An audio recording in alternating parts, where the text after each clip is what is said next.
बिस्मिल्लाहिर्रहमानिर्रहीम। Abrahamic accord, Trump का सऊदीया Qatar Pakistan पर दबाव, एक फ़ोन कॉल और डील कैंसिल, नए ड्राफ्ट पे अमेरिका को इतराज़ क्या है और क्यों है? अमेरिका और ईरान की डील पर एक बार फिर होते होते रह गई है। कल तक प्रेसिडेंट ट्रंप इंतहाई पुरुम्मीद थे। अमेरिकन सेक्रेटरी खारजा मार्को रूबियो नई दिल्ली में बैठ के दुनिया को यकीन दिला रहे थे कि तेहरान से बहुत जल्द कोई खुशखबरी आ सकती है। ईरानी हुकाम की बॉडी लैंग्वेज उस बात का इशारा कर रही थी कि तमाम इख्तलाफी अमूर पर इतफाक हो चुका। पाकिस्तान की वजारत खारजा ने भी इस बात की तस्दीक कर दी थी कि बात बन गई है और चंद घंटों में कोई फाइनल अनाउंसमेंट होने वाली है। लेकिन फिर क्या हुआ? ट्रंप इंतजामिया के एक सीनियर एहलकार ने कहा कि कल शाम अमेरिकन मीडिया को खबर दी कि ईरान के साथ मुआहदे पे आज दस्तखत होने की उम्मीद नहीं है। उसकी वजह उन्होंने ये बताई कि मुआहदे के बाज़ हिस्सों में अब भी अगर मगर वाला मामला है और अभी तक कुल तफसीलात का हतमी तयन बाकी है। तो ट्रंप इंतजामिया इस बात का एतराफ़ तो करती है कि सुप्रीम लीडर मुश्तबा खामनेई ने मुआहदे के वसी सांचे की मंजूरी दी है, लेकिन उसे इस बात पर शुबा है कि यह बातचीत किसी हतमी मुआहदे में बदल सकती है। तो ट्रंप इंतजामिया ने अपने इस शक की वजह यह बताई कि ईरानी निज़ाम अपनी मौजूदा तरतीब में चूंकि तेज़ी से आगे नहीं बढ़ता है, इसलिए मंजूरी के मराइल से गुजरने में कई दिन लगते हैं। चूंकि अमेरिकन मीडिया ने खबर ब्रेक करनी शुरू की कि ईरान के साथ मुआहदे पर आज दस्तखत नहीं होंगे, तो उसके चंद घंटों बाद प्रेसिडेंट ट्रंप ने हस्ब रवायत एक ट्वीट कर दी। आप अपनी स्क्रीन पर इस ट्वीट का अक्स देख लें। उन्होंने मिसाइल से लेस एक फाइटर जेट की तस्वीर शेयर की और साथ ही सिर्फ इतना लिखा कि आपकी तवज्जो का शुक्रिया। ये ट्वीट एक तरह से पैगाम थी कि हमारी तरफ से जवाब है, और इस ट्वीट ने हमें फिर वहीं पे लाके खड़ा किया जहाँ हम चंद हफ्ते पहले खड़े थे, यानी ईरान पे दोबारा हमले शुरू करने का खतरा हमारे आसपास मंडला रहा है। तो इसका मतलब यह है कि अब हमें सुलह सफाई के लिए नए सिरे से कोशिशें करनी होंगी। और अब सवाल ये कि आखिरी लम्हात में ऐसा क्या हुआ कि बात बनते बनते नहीं बनी। तो मैं आपको बताऊं कि प्रेसिडेंट ट्रंप कल शाम एक फ़ोन कॉल मौसूल हुई, जिसके बाद मामला आगे बढ़ने की बजाय पहले रुका और फिर अब रिवर्स होता हुआ महसूस हो रहा है। वो phone call Israeli prime minister Netanyahu ने की थी। नेतन्याहू ने अपनी एक ट्वीट के जरिए खुद इस बात का ऐलान किया कि वो और प्रेसिडेंट ट्रंप इस बात पे मुत्तफिक हैं कि जब तक ईरान के न्यूक्लियर साइट्स को ख़त्म नहीं किया जाता, जब तक एनरिच यूरेनियम के ज़खायर हासिल नहीं कराए जाते, तब तक ईरान के साथ कोई डील नहीं होगी। यही नहीं, नेतन्याहू ने लेबनान पे हमले जारी रखने का भी इशारा दे दिया। तो क्या प्रेसिडेंट ट्रंप अब नेतन्याहू का मुतालबा मानेंगे या हमारी तजवीज़ करदा डील साइन करेंगे? ट्रंप इंतजामिया के करीबी हलकों के मुताबिक व्हाइट हाउस को मौजूदा ड्राफ्ट पे चंद तहफ़्फ़ुज़ात है और प्रेसिडेंट ट्रंप चाहते हैं कि वो नाकाबंदी इससे ख़त्म करते हैं, ईरान आबनाए हुर्मुज़ में तजारत बहाल करे। वो ईरान के मुंजमद असासे बहाल करने का कोई पेशगी वादा नहीं करना चाहते। तो ट्रंप इंतजामिया इस बात का हतमी तयन भी करना चाहती है कि ईरान के पास मौजूद खतरनाक हद तक एनरिच यूरेनियम का कितना ज़ख़ीरा है। तो ट्रंप इंतजामिया पाबंदियाँ हटाने के मामले को ईरान के इक़दामात से मशरूत करना चाहती है, यानी जूँ जूँ ईरान मुआहदे पे अमल करता जाएगा तो पाबंदियाँ ख़त्म होती चली जाएंगी।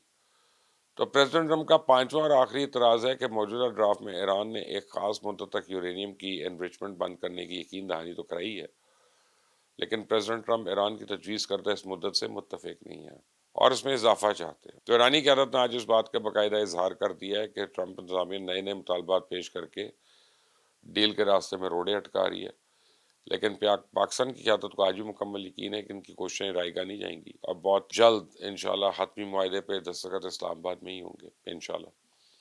तो ब्रेकिंग न्यूज़ ये है कि प्रेसिडेंट ट्रंप ने कल मुसलमान और अरब रहनुमाओं पर जोर दिया कि मुआहदे के बाद अगर ईरान के साथ जंग ख़त्म हो जाती है तो आप इसराइल के साथ अब्राहमिक अकॉर्ड में भी शामिल हो जाएं। अमेरिकन मीडिया का दावा है कि सऊदी अरेबिया, पाकिस्तान और कतर ने सदर ट्रंप की इस कॉल पर मुबैना तौर पर खामोशी और हैरत के साथ अपना रद्द अमल दिया।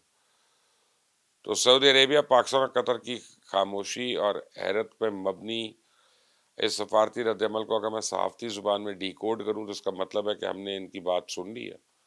बराए करम अब आप अपना वक्त ज़ाया ना करें। लेकिन मैं देख रहा हूँ कि वाशिंगटन में इजरायली लॉबी इस खबर पर बाकायदा जश्न मना रही है। एक मखसूस तबका तो प्रेसिडेंट ट्रंप को यहाँ तक मशवरा दे रहा है कि आप ईरान के साथ जंगबंदी की एक शर्त ये भी रखें कि पाकिस्तान और खलीजी रियासतें मुआहदे पर अब्राहमिक अकॉर्ड कबूल कर लेंगी। सेनेटर लिंडसे ग्राहम ने तो प्रेसिडेंट ट्रंप की इस तजवीज़ की तायद में एक तवील ट्वीट की और अपनी ट्वीट में वो लिखते हैं कि इन मुज़ाकरात के नतीजे में खित्ते में हमारे अरब और मुस्लिम इत्तेहादी अब्राहमिक अकॉर्ड में शामिल होने पर राज़ी हो जाते हैं, तो ये अमरीका ईरान मुआहदे की तारीख का सबसे ज़्यादा नतीजा खेज़ मुआहदा हो जाएगा। तब वक्त आ गया कि सऊदी अरेबिया, कतर और पाकिस्तान एक नए मुस्तकबिल के लिए जुर्रतमंदी का मुजाहरा करें, और अगर आप प्रेसिडेंट ट्रंप की इस तजवीज़ को तस्लीम करने से इनकार करते हैं तो इसके हमारे मुस्तकबिल के ताल्लुकात पे शदीद असरात मुरतब होंगे। यमन तजावीज़ नाकाबिल कबूल हो जाएंगी और तारीख इसे एक बड़ी गलतफहमी के तौर पे देखेगी। तो लिंडसे ग्रैहाम ने तो प्रेसिडेंट ट्रंप पे ये भी जोर दिया कि ईरान के साथ एक अच्छा मुआहदा करने के लिए सऊदी अरेबिया, कतर और पाकिस्तान पे अपना दबाव बरकरार रखें कि वह अब्राहमिक एकॉर्ड में शामिल हो जाएं।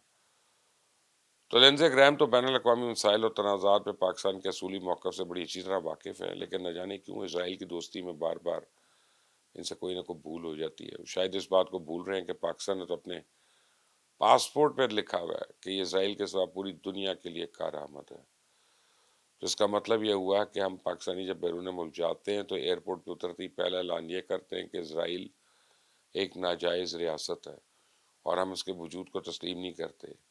अब ये तो नहीं हो सकता कि इसराइल को तस्लीम करने के लिए कोई पाकिस्तान पर दबाव डाले और पाकिस्तान पलट कर इसको जवाब ना दे। पाकिस्तान ने सिर्फ एक इशारा किया और आज ही बांग्लादेश ने भी अपने पासपोर्ट पे इसराइल के बारे में वही जुमला दर्ज कर दिया जो पाकिस्तानी पासपोर्ट पे दर्ज है। यानी अब बांग्लादेश का पासपोर्ट भी स्वाय इसराइल के तमाम ममालिक के लिए कारआमद है। सऊदी अरेबिया ने तो सेनेटर लिंडसे ग्रैहाम की इस ट्वीट की एक धमकी के तौर पर लिया और सऊदी अरेबिया के सरकारी मीडिया ने इसके जवाब में कहा है कि किंगडम ने 22 मई 2026 को दुनिया भर से 165 ममालिक को फ़लस्तीन के 2 रियासती हल के लिए इकट्ठा किया। ये हमारी दिलेरी है और हमें किसी से अपनी दिलेरी की तौसीक़ की ज़रूरत नहीं है। हमने किसी हुक्म या दबाव पर बैनुल अक़वामी ताकतों के साथ ताल्लुकात उस्तवार नहीं करते, बल्कि अपने कौमी मफाद और असूलों को देखते हुए स्ट्रेटजिक ताल्लुकात कायम करते हैं। तो अगर अब आप संगीन नताइज की धमकी देने वाला बयान जारी करते हैं तो आपको सऊदी अरेबिया और अमेरिका के ताल्लुकात को नुकसान पहुँचाने की कोशिश कर रहे हैं। हमारा मौक़िफ़ है कि मशरक़ी यरूशलेम के साथ एक आज़ाद फ़लस्तीनी रियासत के क़याम के बगैर अमन मुमकिन नहीं होगा।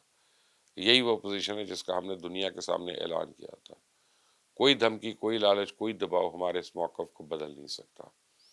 हम ना पहले कभी झुके हैं, ना आज कभी झुकेंगे। ये तो था सऊदी अरेबिया का लिंडसे ग्रैहाम को जवाब। वैसे मेरा सेनेटर ग्रैहाम को एक मशवरा है कि वो यूएई से तो पूछ के बताए कि उसे अब्राहमिक अकॉर्ड का हिस्सा बनने से कितने फ़ायदे हो गए, कितना कुछ उसने काट लिया।